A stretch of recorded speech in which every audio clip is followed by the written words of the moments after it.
Welcome to Uniquely Brilliant, a podcast for creative, quirky, and extraordinary thinkers of all ages and the people who love them. We encourage, inspire, and provide strategies to motivate you to embrace your unique brilliance and realize your potential for success.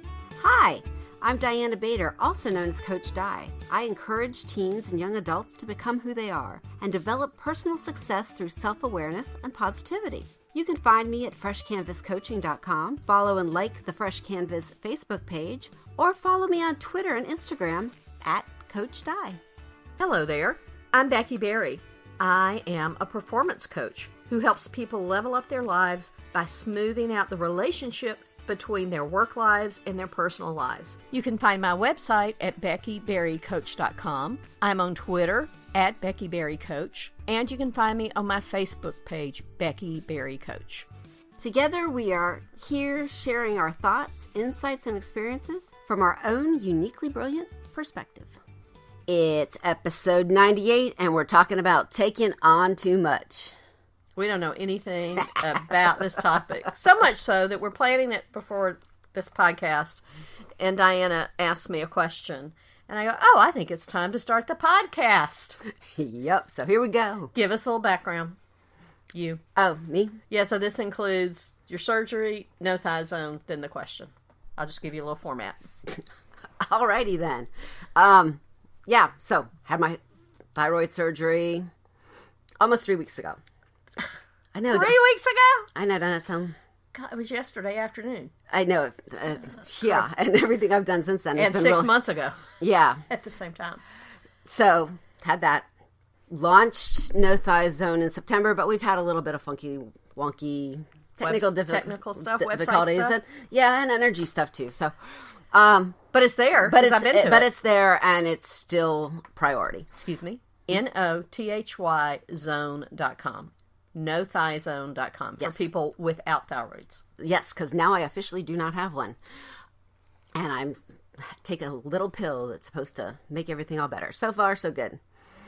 But, yes. And then what was your other question? Oh, and then I'm been frustrated. My how this started this morning is I was talking about my frustration with my vocal cords because, I had surgery 3 weeks ago. Come on. Right? And you can tell it, right? Because I can tell it. I mean, the listeners can probably tell it because your voice is a lot softer. I can look over here on my computer and see how much smaller the waves are for your voice right now. Yeah, and the only person that really enjoys that are my kids.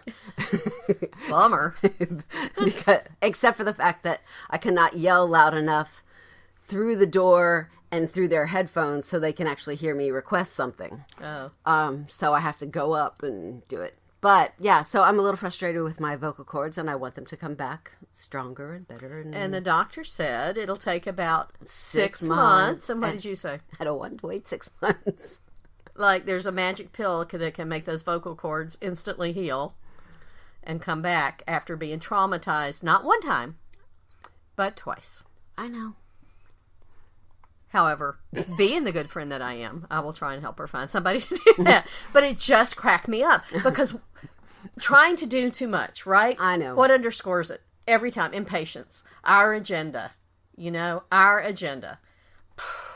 Well, It just made me laugh.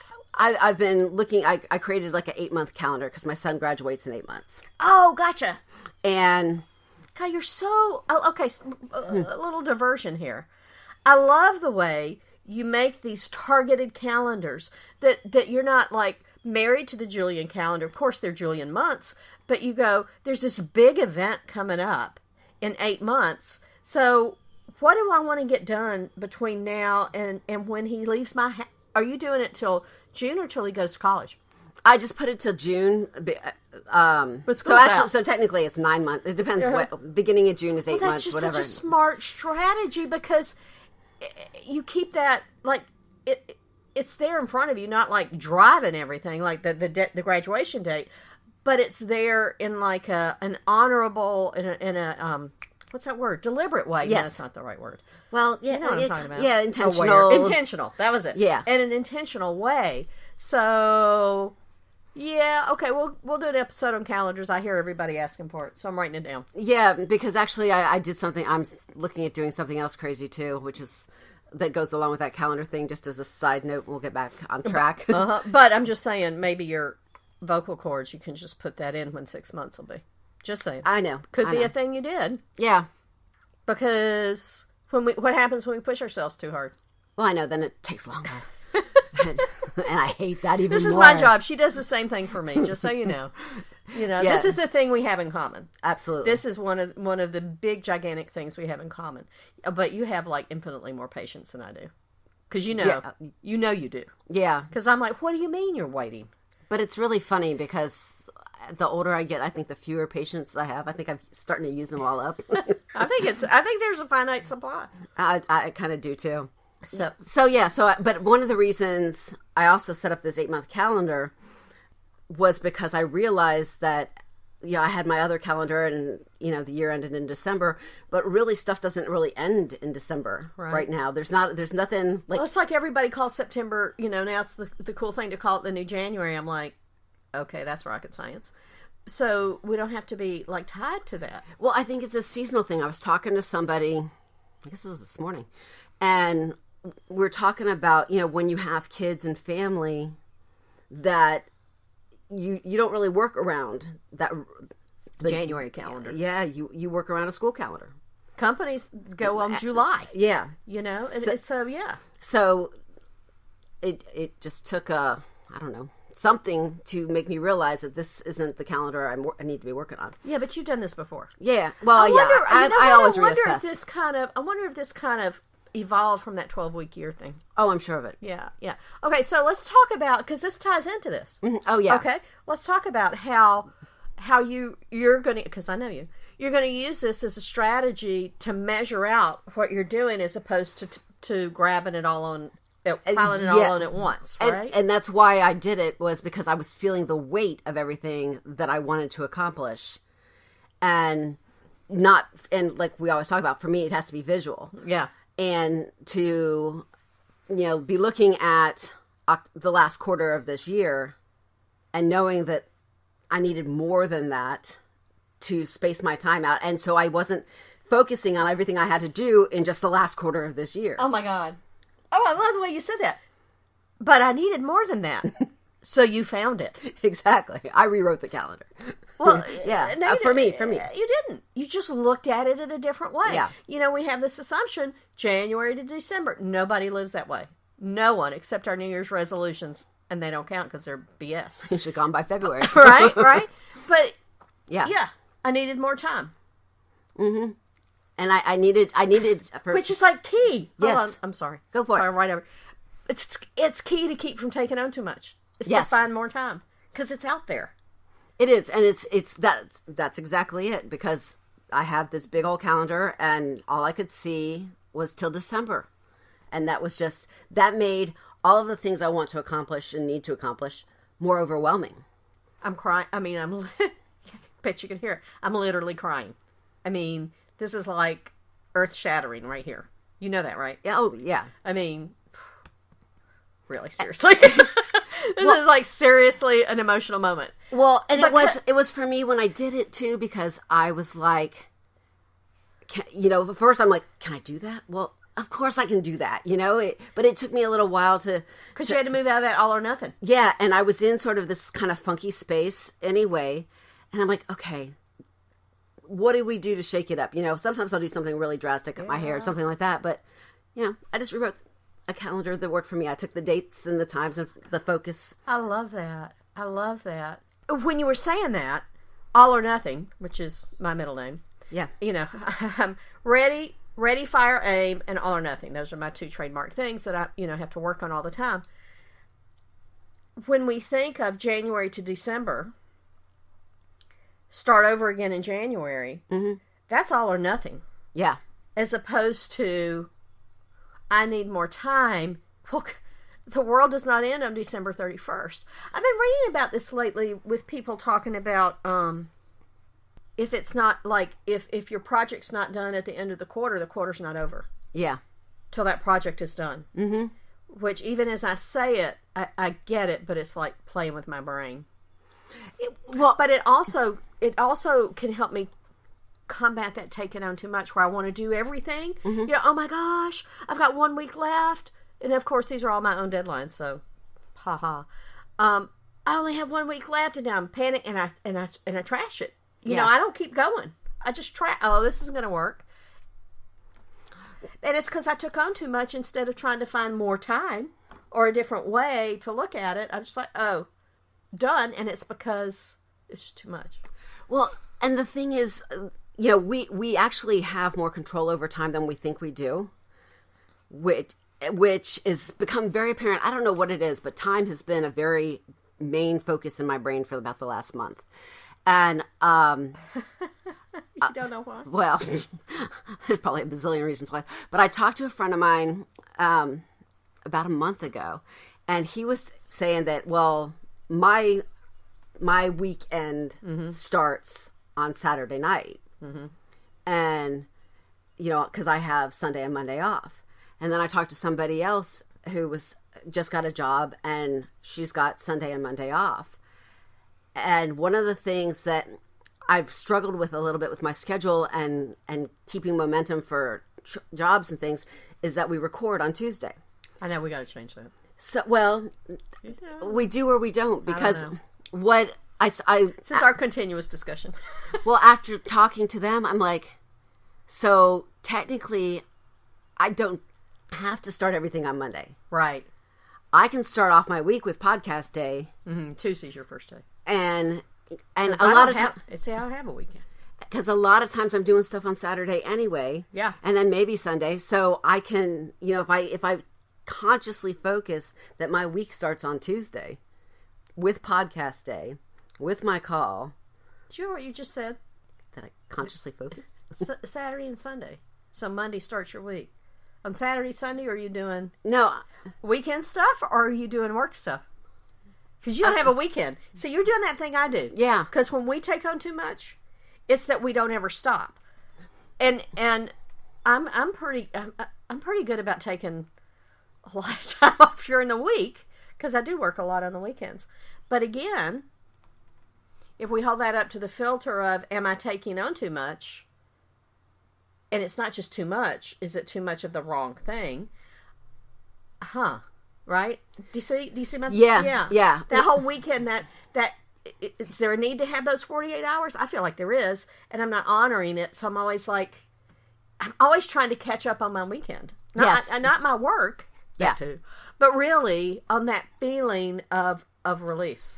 Well, and it's really interesting because my friends that I talk to on Tuesday mornings that belong to a business group that I used to be part of, they just had a meeting last week, and the whole meeting surrounded about sabbatical or... Oh, it is September, isn't it? Yeah, and taking that time. I've done whole month-long studies on this thing and still don't do it. Exactly. Well, we talked about it like not long ago with vacation. Right. You know, it's... Why not? But it doesn't have to be Saturday and Sunday. You know? Yeah. It has to work for you, just like the months have to work for you. In order for you to not take on too much, because what I'm tempted to do, you know, when we coach, not everybody that we coach is, you know, they might be working 9 to 5. Yeah, that's most of my clients are. Yeah. So if they're working 9 to 5, then we're either coaching them after hours or on the weekend. Well, why does the traditional weekend have to be our weekend? Right. And I kind of, back when I first started working after college, I worked in a hospital, and I very often had a weekday off, which was awesome because then I got more stuff done that I needed to do because places were open that aren't open on the weekend. Right. So I'd forgotten about all this. So all this has been kind of playing around in my head of, you know, why do I have to follow that calendar? This certain calendar those thing. Quarters. Everybody's like, it's the last quarter of the year. I'm like, so what? I'm trying to make myself go, so what? But I'm like, oh no. I'm like, what does that have to do with? Oh no. Yeah. You know? So like black and white stuff. I think that when I tend to take on too much or feel the need to take on more than I have, it's because I feel constrained by time that's defined not by me. Arbitrarily defined. Yeah. Right. I like that. So, I mean, we really jumped into this fast. Sorry, y'all. But you're used to it. This taking on too much thing. I did a reading with somebody the other day, actually through Facebook Live. It was pretty wild. And she said my boundaries needed some work. I'm not going to get more specific than that. We will at lunch, but not now. But it was around my family. Sure. But it was around my dead family. I thought it was around my living family. But you know I have good boundaries around my living family. It's around my dead family. And today's would have been my husband's 77th birthday. So it's kind of weird. But it took me 2 weeks to figure out that I carry around a lot of stuff. Yes. You know this. I carry around a lot of stuff. Because taking on too much isn't just taking on things, tasks. It's taking on energy and thought processes, that aren't serving us. And it took me a really long time to realize that that's what was going on. So I've had to work through, well, I think it has to be resolved. I don't think I can set it aside. So what is it? What's the purpose of this? And with me, it's always money. Always, always, always. So I flipped it because this week's been really hard. I flipped it around and I said, okay, so I can be sad that Bo is gone. I can, be all weepy, which I am, whatever. It's appropriate. It is what it is. He's been gone almost 5 years now, which I can't even fathom. And no or here, and I can figure out, I'm going to cry again, so be ready. I'm going to honor what he taught me. Yes. And what was my husband the very best in the world at? Selling. So 2 days ago, I went, well, no, that'd be yesterday, because 2 days ago was Sunday. Yesterday, I went, I'm going to close some business. What happened right before you came? Yeah. I closed some business. As soon as I said I'm going to close some business, I got an email that somebody was interested. Not only was this person interested, this person had been in my brother's choir, and my brother and I are very similar. Like, a current client is in my brother's current choir, and she goes, I can't tell who I'm working with some days. Is it you or your brother? Randy, I don't know if Randy ever listens to these, but shout out to my brother, because we are a lot alike, and it's a good thing. It's a very good thing. So, she's just waxing poetic about all Randy and da-da, and I'm like, whoa. And this is literally in the shower that morning. I went, I'm going to close some business. I can honor Bo by using what he showed me more by example than anything else, which was closing some business. So, boom, that happened, and then I got one today. And that helped a lot. A lot. So, in taking on all this energy of feeling conflicted, less than, I wrote a blog post about this, about conventional wisdom. This is what I wrote about last week. So if you go on BeckyBerryCoach.com on my blog, you'll see a post on conventional wisdom. And so it was all around that. It should.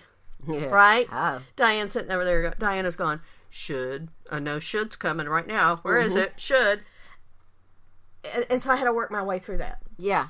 One of the things when we take on too much, a lot of times what I have found, and I've been processing through a lot of a similar kind of stuff, is, especially because I'm very empathic, is I take on everything. Yeah, you got to release it. Well, and that sometimes that's hard to do because there's so much, and you want to keep some of it. Well, what are you going to do? Walk through the world, the world with the repellent suit on or something? Yeah. You can't even do that. No, because it still gets to you. No. So, but one of the things when you were talking about that I was thinking about is, you really do have to sift through and not take on everything about a situation, not take on everything that comes to mind when you're thinking of Bo. Think, what is it in this situation?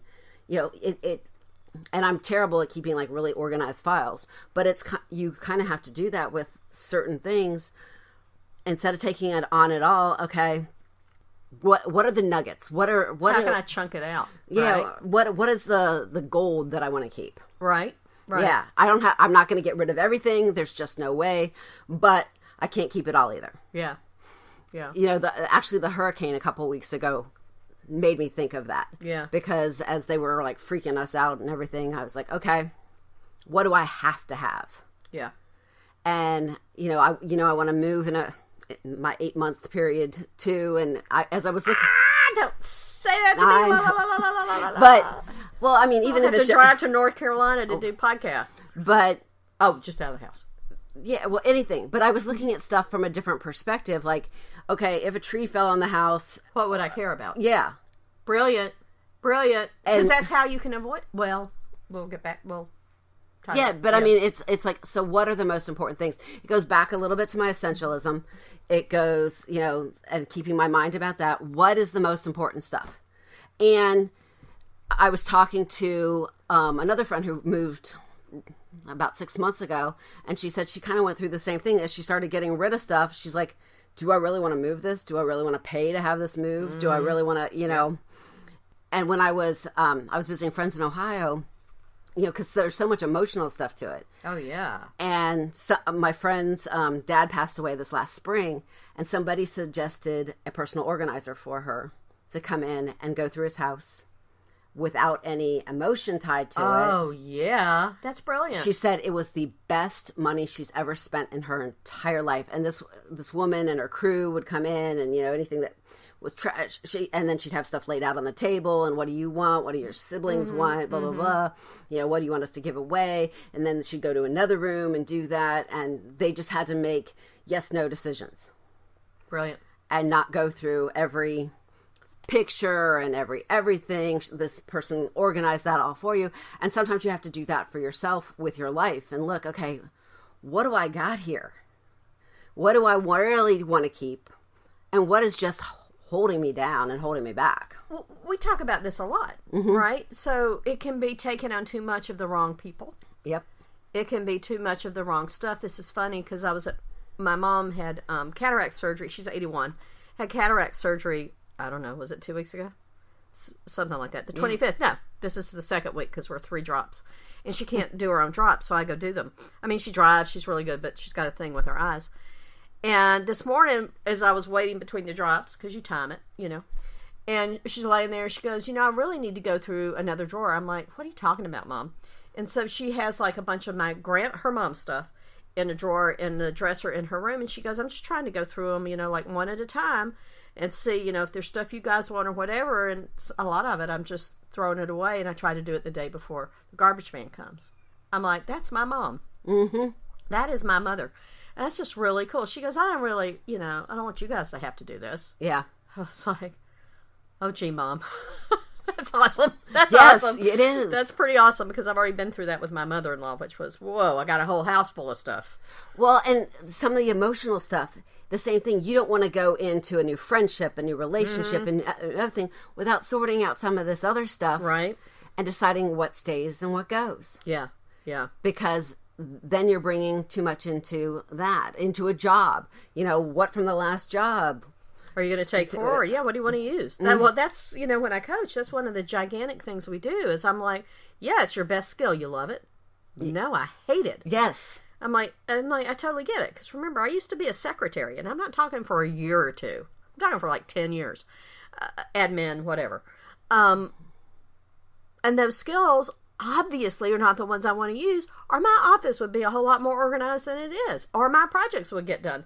Which I did all of those things, gigantic projects, conventions, planned it to the T. But will I do my own? Not that way, because but I got to pull some of that back. Mm-hmm. So it's just, I make my, what? How about this thought? I take on too much because I'm not willing to pull back in those skills. Right? Yeah. So here I am like thrashing through the weeds because I refuse, it's the right word, categorically refuse to sit down and put it together. I will go through all kinds of gyrations not to sit down and do that. Oh, yeah. I'll put on an appointment. I'll go, why is my day crowded like this? I'm like, because you didn't want to do the work you really needed to do, so you made a bunch of appointments. Mm-hmm. Tomorrow. Oh, yeah. Well, I mean... Tomorrow's like that for me. I'm like, what did I do? What am I supposed to write? I'm like, but I did it on purpose. I'm taking on too much to avoid what I really need to do. Yeah. I mean, it's that busy work thing. Oh, God. It's, busy. you know, I mean... A friend of mine who writes music said you can tell when a musician's in a funk because they've got the cleanest house they've ever had. Right. Or apartment or whatever. Because, do anything to do. Yeah. Because I cook. I will, make food out the wazoo. You know what I do? I'll read 6 books. Mm-hmm. I won't move. I'll just read. That's when the Kindle is my enemy. Yeah. Actually, it's not. Because a lot happens while I'm reading those 6 books. Because when I read 6 books like that, please do not think I'm reading tomes. I'm reading crap. I'm not reading crap. I'm reading light entertainment. Mental floss. But I'm still going. And do you remember this? What was it? In June, July, I read that series about the World War I nurse that changed the way I coach. And this isn't heavy-duty literature or fiction with a capital F, but it literally changed the way I coach because of what was in there and because I took the time to read it. Well, and that goes back to when we always talk about taking space. When you take on too much, sometimes you have to look at all the things that you're juggling, and sometimes you just have to stop and do something else so you can see the things you're juggling clearly and decide what ones you want to get rid of. Right. Decide. Be intentional? Oh, are you talking about that? Not just rushing to keep up all the time? Yeah, I know. Suck. Well, I'll cut that out. That's terrible.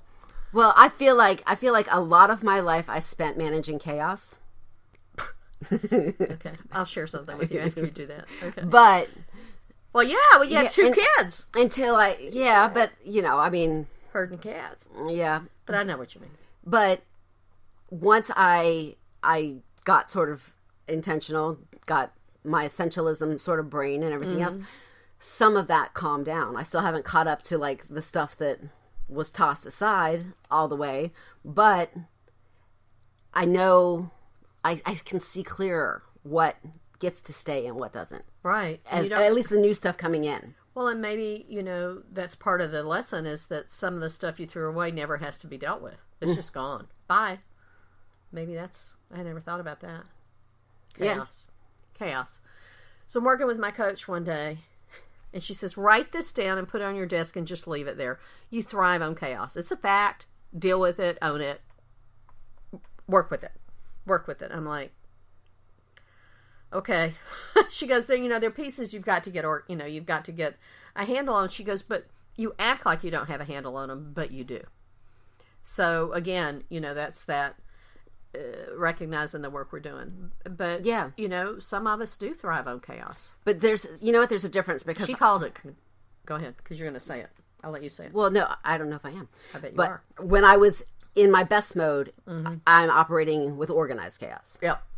When I'm dealing with, just chaos in general, stuff's being tossed at me, and I'm just, totally reacting, right? Yeah. That's what I was just thinking. Yeah. Wonder Woman with my little bracelets, boom, boom, boom.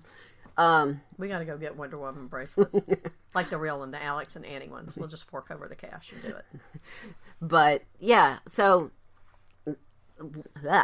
Yeah, I totally lost my train of thought on this. Organized chaos, and then you're juggling. Yeah, right, and that just so it's just real. They're 2 different things. You can have organized chaos, which is just the general stuff that's going on around you, like the kids and the meeting, whatever you have to do that you have agreed is part of what your world looks like. Right, and then there's just the other chaos that you can really let go of. Yeah. Well, I have to say that, as in so many things, the thing that keeps me grounded and focused and out of taking on too much is my support system, who goes, "What are you doing?" Yes, you do have a very good support system. Are you, including you, because you'll just you won't even say anything. You'll just raise an eyebrow. I'm like, ugh. Oh, she's right. Oh my gosh. Oh my gosh. And, you know, sometimes we take on too much of ourselves. Yeah. And you know what? Boy, we're having a lot of truth moments today. I don't know if I've ever said this out loud before, but this has always been the thing for me. Therapy, friends, whatever. When I have a truth moment, I cry. And I'm like, oh, pay attention. So I think that my problem is I try to take on too much of my own stuff when I can just leave it sitting there. You know? Yeah. Like you said, like throw it behind. But it can just stay over there on the side. I don't have to put it behind me. It can just be, and I'll get to it. I don't have to feel like I have to do this all right now. Oh, because, you know, this week it's been going through my head. This week it's Tuesday. What's one thing, you know, one thing that I can focus on? Yeah. One thing that I can focus on. Well, and I think... And then doing it. You made a really good point, because I tend to overanalyze everything and get stuck in my head in the little loop-de-loos. That would be that other thing we have in common. And when there's some things I just need to sit with and not have a mental conversation about. Pause. And not, it's even more active than pausing. It's like, okay, let it play out. Yeah. Don't try to control the outcome. Hello. Don't try. Which is another core of taking on too much. Yeah. Is we want to have, we're back to the beginning. This is how you're supposed to do a podcast. You know, you start off and then you run it back around, right? Yeah. Because you want to control it. That's you want to control everything. That's the thing with taking on too much, is it's stuff that you either don't trust with other people, or it has to be done. You're just convinced you can do it better. Mm-hmm. Or that you should have to do it. Yeah. I should do it's this. Your responsibility. It should look like this. It should be like this. Mm-hmm. Yeah, I think so. I think it's just really easy. It's really easy to take on too much, and you don't realize it till you're deep in it, and you're like, what have I done? So then you pull out the essentialism, like you said, or chunk it, which is, it flows. Yeah. It all flows. One day I'll read the book. I still can't believe you don't give it to me for our birthday every year or something. Like, here's the book. Here's the Kindle version. Here, no, I still don't have that book. Oh, okay. Well, happy. What is it? Columbus Day. Yeah, Columbus Day. Wow. Oh, how appropriate. Yeah. Hey, I'm not going to kill any Indians. Set your sail. Yeah. But I think the tools we have to keep us from taking on too much are that chunk it up. How important is it? You know, do I have to do this, right? That control that I'm the only one who can do this. It says the number one control freak. Ever. No, well, you know, it plays out different because we're both control freaks, but you would never think, you wouldn't label us that way. I'm not a control freak anymore because I worked for 20 years to get rid of it. Well, and I'm just so independent, it doesn't even cross my mind to put it somewhere else. Oh, yeah. Like mom is driving, right? And she'll go, do you need me to drive over there for that noon drop? I'm like, yes, please. Thanks, Mom. Yeah. Hello. Yeah. But there are some things that don't even cross my mind. Right. And somebody like you will bring that up and go, well, did you think of it? No, actually, no, I really didn't. I know it's common sense to other people, but it really isn't to me. All right. Yeah. Right. All right. So taking on too much. It's time for us to think of our stamp of brilliance. It's going to be tricky. And we will be right back. Enjoy that 0.1 second of music that I give you in the meantime.